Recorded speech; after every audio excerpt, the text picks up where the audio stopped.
بسم الله الرحمن الرحيم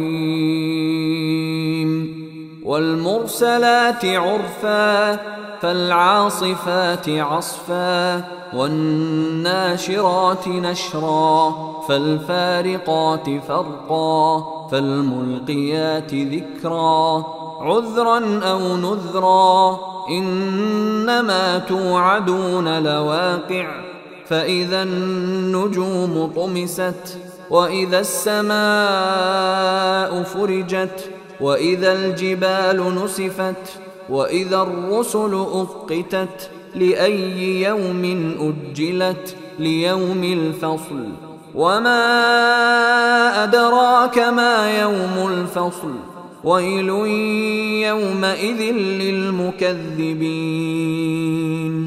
ألم نهلك الأولين ثم نتبعهم الآخرين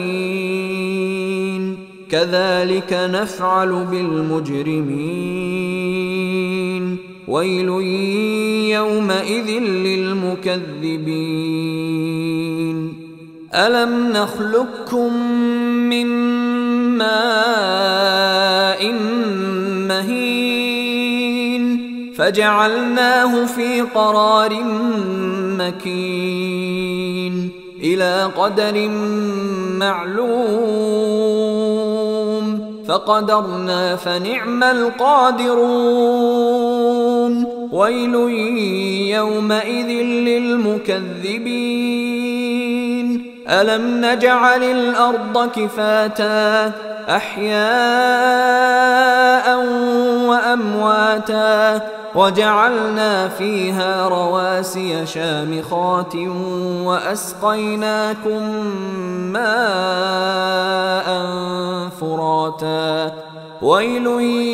يومئذ للمكذبين انطلقوا إلى ما كنتم به تكذبون انطلقوا إلى ظل ذي 3 شعب لا ظليل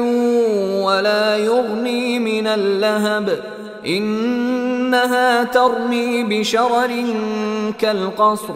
كأنه جمالة صفر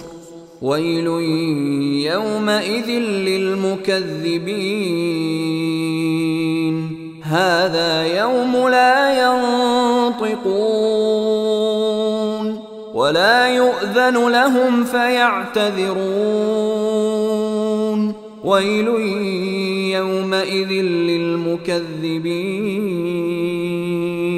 هذا يوم الفصل جمعناكم والأولين فإن كان لكم كيد فكيدون ويل يومئذ للمكذبين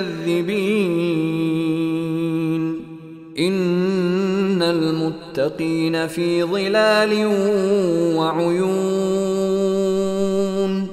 وفواكه مما يشتهون كلوا واشربوا هنيئا بما كنتم تعملون إنا كذلك نجزي المحسنين ويل يومئذ للمكذبين كلوا وتمتعوا قليلا إنكم مجرمون ويل يومئذ للمكذبين وإذا قيل لهم اركعوا لا يركعون ويل يومئذ للمكذبين فبأي حديث بعده يؤمنون